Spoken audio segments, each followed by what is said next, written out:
Não vou usar os 3 minutos, vou ser mais rápido do que isso. Senhor Roberto Campos Neto, o senhor boicota o Brasil. Essa é uma afirmação, mas eu quero fazer uma pergunta. Antes do senhor ser presidente do Banco Central, quanto que o senhor tinha de grana, de dinheiro, o senhor e as suas empresas, fora do Brasil? E quanto que o senhor tem de grana, de dinheiro, fora do Brasil atualmente? Pergunta objetiva. Para concluir... Só questão de ordem, o presidente do Banco Central está como convidado, ele não é obrigado a responder essa pergunta. As perguntas do âmbito pessoal, honestamente, eu acho que aqui a gente está aqui para fazer um debate mais construtivo, acho que não cabe. Mas o senhor é uma autoridade pública. Peraí, eu estou falando agora. O senhor é uma autoridade pública. Deputado Glauber, só um minutinho. Deputado Glauber, a gente fez aqui uma regra estabelecemos algumas regras aqui que o convidado não poderia ser interrompido. Tudo que eu tenho já foi examinado pelo Comitê de Ética, já foi apresentado, todos os relatórios foram apresentados, estou muito tranquilo. O Comitê de Ética quiser olhar de novo, olhe. Já foi arquivado pela PGR o tema das offshore. Todas as gestões são terceirizadas, já demonstrei que tudo que eu faço é terceirizado. Tudo que eu fiz ao longo do meu caminho aqui foi para o bem da sociedade, para o bem do governo, foi uma experiência interessante. Não tenho interesse político quando sair daqui, ao contrário do que muitos imaginam. Então, o que é importante para mim é o que o Banco Central fez e quais são as entregas que eu participei. Eu acho que eu participei, junto com a equipe do Banco Central, de muitas entregas que vão fazer com que a sociedade seja melhor no futuro, não só na parte institucional, como na parte operacional. Muito obrigado. Bom, em relação a quem paga a conta, quando a taxa de juros está alta, é óbvio que a taxa de juros alta ela freia a economia, mas a gente tem uma taxa de juros que as pessoas estão considerando alta, mas o crescimento tem surpreendido para melhor, né? E quem paga a conta de verdade da inflação é a população mais pobre. Então, sim. Amigo bolsonarista, passe o vídeo. Amigo marçalzista, já tem isso? Já tem a trupe do Pablo Marçal? Passe o vídeo também. Depois do debate que teve, eu iria ficar observando para ver se o Pablo Marçal iria crescer nas pesquisas com o discurso que ele fez no debate e com a viralização das ofensas dele, né? Porque ele não defendeu nada, ele só ofendeu os outros. E eu vou falar uma coisa aqui que talvez os esquerdistas, meus amigos aqui, não gostem, mas eu acho que se o Pablo Marçal começar a crescer, o melhor agora é ele ganhar. E digo por quê. Se a oposição falar que tá tudo errado, falar que tá tudo M, que a culpa é da esquerdalha, que eu vou mandar todo mundo embora, é muito fácil ser oposição.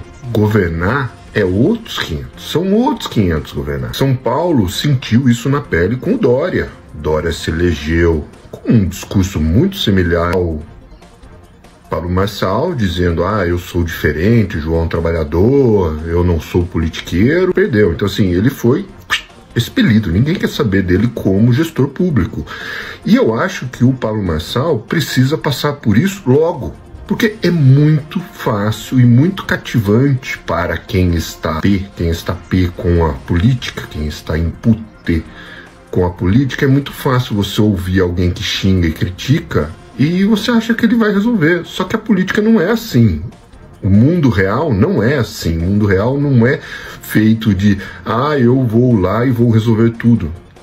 Não é assim. A evolução da política ela é lenta. É preciso ir construindo as coisas de maneira devagar e progressiva. E o seu Pablo Marçal tem que sentir isso na pele. Então eu torço para o Pablo Marçal ganhar e o pessoal que defende ele começar a entender que a vida é um pouco mais complicada do que simplesmente ficar xingando os outros. Xandão pegando no pé do senador outra vez. Xandão não sossega. É um perseguidor de senador extremista que ele não sossega. Só porque o senador está sendo investigado por uma série de crimes, entre eles formação de quadrilha. O que é que está acontecendo? Eu vou explicar, vou contar quem é o senador que está reclamando nas redes sociais do Xandão, do Alexandre Moraes, ministro do STF. O famoso senador da SWAT, ele é bolsonarista, da extrema-direita, do estado do Espírito Santo, Marcos Duval, está desde segunda-feira, dia 12 de agosto, fazendo uma série de publicações nas redes sociais, no X mais especificamente, solicitando a ajuda do presidente do Senado, Rodrigo Pacheco, e de organismos internacionais contra uma decisão do ministro Alexandre de Moraes que mandou bloquear 50 milhões de reais de suas contas bancárias. O senador disse que só tinha R$1.000. É um pobre coitado, um miserável. Mas vive atacando urna eletrônica, instituições, atacando o Supremo, desrespeitando a Constituição. E aí, o Xandão também tirou do ar o Instagram dele. Ele está furioso, está pedindo help. É um dos caras que mais planta notícia inverídica nas redes sociais, é o senador Marcos Duval. Eu diria que se fôssemos em tempos de estado de exceção é quando você não tem os direitos plenos, este cara já estaria preso. Mas numa democracia, se permite um cara que para mim é fora da casinha, porque parece que ele não bate bem na cachola, fazer o que ele está fazendo. E eu assistindo aqui de camarote. Você acha que o Xandão tá certo? Ou você é favorável ao Marcos Duval? Vamos ver no comentário quem tem razão? Agora vai dizer que médico tem que acreditar na ciência? Ah, um absurdo, um médico de São Paulo que defendeu cloroquina como tratamento para Covid, que não tem nenhuma comprovação científica, pelo contrário, ele ganhou a eleição polarizada no Conselho Federal de Medicina. O que tem de mais, gente? Médico tem que acreditar na ciência agora? Se continuar nessa linha, daqui a pouco vocês estão dizendo que não pode ser cristão e defender arma, que cristão tem que ser pacifista.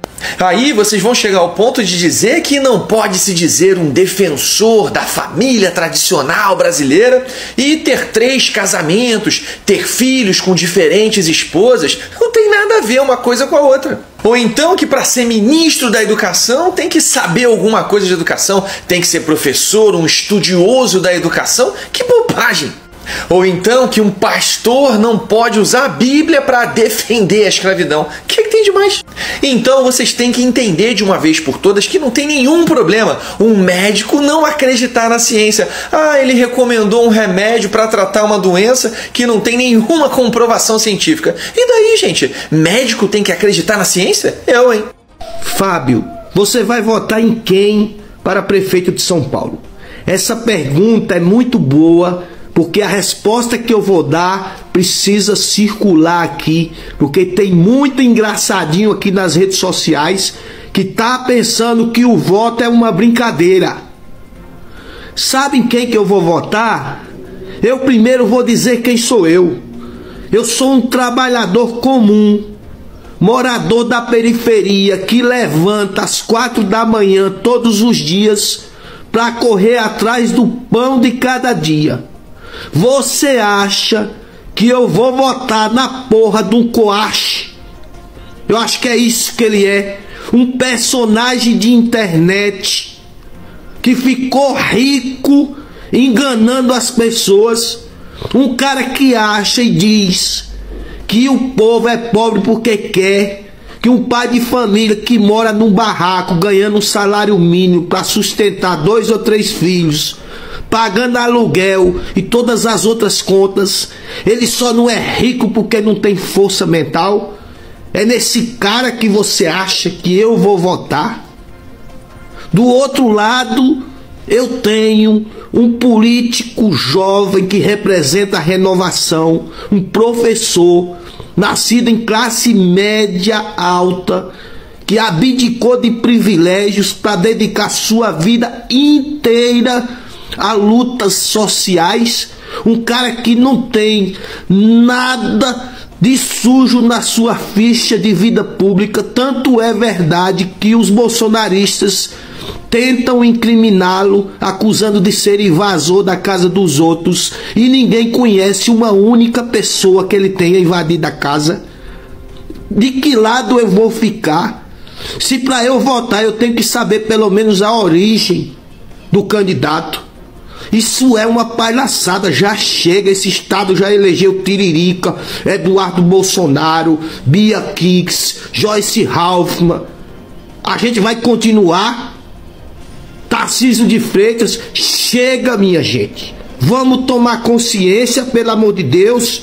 do Uber, que é de fora, a gente fica mandando dinheiro para fora, sendo que a gente pode pôr o nosso próprio aplicativo, cobrar mais barato das pessoas que são da nossa cidade, gerar um ativo com isso e depois colocar uma regulamentação que só pode operar naquele percentual. E depois a gente vende para a empresa privada. A gente vende por alguns bilhões e faz o que com esse dinheiro? Coloca ele dentro do caixa da prefeitura. Sabe o aplicativo do Uber? As coisas sobre esse comentário, de como ele tá fora da realidade. Primeiro, ele não é a favor do livre mercado? O que está propondo o Estado se intrometer no livre mercado dos aplicativos de carro?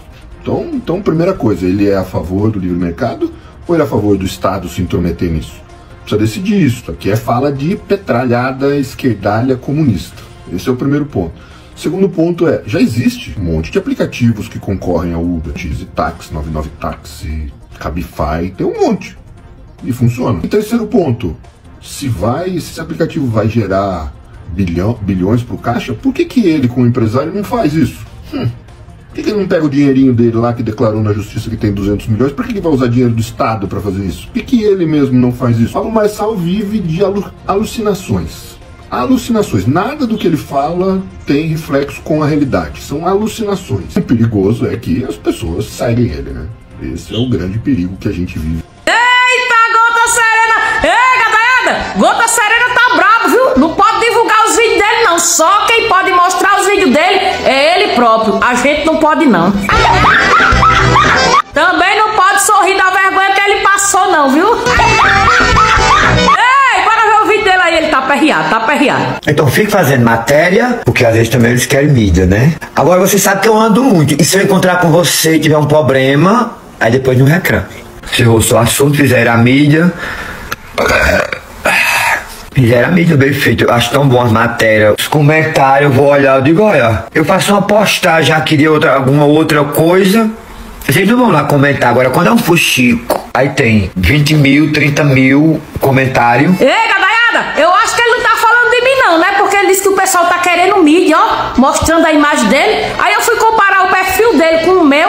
Na verdade, eu tô dando uma moralzinha pra ele, viu? Tem nem comparação. E beijinho no chifre pra quem tá se sentindo. Agora vai dizer que médico tem que acreditar na ciência? Ah, um absurdo, um médico de São Paulo que defendeu cloroquina como tratamento para Covid, que não tem nenhuma comprovação científica, pelo contrário, ele ganhou a eleição polarizada no Conselho Federal de Medicina. O que tem de mais, gente? Médico tem que acreditar na ciência agora? Se continuar nessa linha, daqui a pouco vocês estão dizendo que não pode ser cristão e defender arma, que cristão tem que ser pacifista. Aí vocês vão chegar ao ponto de dizer que não pode se dizer um defensor da família tradicional brasileira e ter 3 casamentos, ter filhos com diferentes esposas. Não tem nada a ver uma coisa com a outra. Ou então que para ser ministro da educação tem que saber alguma coisa de educação, tem que ser professor, um estudioso da educação. Que bobagem! Ou então que um pastor não pode usar a Bíblia para defender a escravidão. O que tem de mais?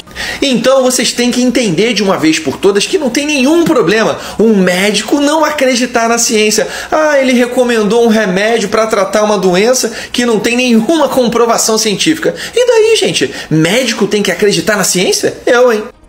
Pessoal, tá rolando aqui, ó, essas imagens aqui nas redes sociais, nas interwebs, meio estranhas do Nicole. Hoje você já tinha visto isso? Para voltar àquela frase da CPI da pandemia.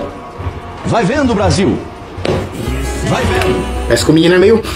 Eu não tinha usado nervoso nenhuma vez aqui na CPI, na CPMI, do 8 de janeiro. Mas hoje eu estou usando. Vai vendo. Complicado. Estranho pra dizer o mínimo. O que vocês acham agora? Vocês acham que Nicole deve fazer um exame pra provar que não é que não é aquela pessoa que gosta de farinha, sabe? Mas não é essa farinha aqui. Isso aqui é coisa boa, comida boa, farinha de mandioca. Isso aqui é bom. Tô falando de farinha, a farinha que o Aécio gosta, né? Porque, de acordo com as leis de Nicole Chupetinha, né? Porque ele é formado em Direito, eu não sou formado em Ciência Política, outra coisa, né? Mas segundo a lei de Nicole Chupetinha, a pessoa que é acusada, ela tem o ônus da prova. Ela precisa provar que não está errada. Então, eu digo pra você que está assistindo aqui esse vídeo, vamos marcar a Nicole Chupetinha aqui, para que ele saiba que esse movimento está acontecendo nas redes sociais e que a opinião pública precisa saber se ele gosta da farinha ou não gosta, então que ele venha apresentar o exame aqui para nós. Precisamos saber disso. Esse vucu-vucu nas redes sociais está acontecendo e precisa saber disso. Marque Nicole Chupetinho aqui para que ele saber que ele precisa urgentemente apresentar o seu exame para que nós saibamos que ele não é, porque ele é cidadão de bem. Então ele não pode gostar da farinha.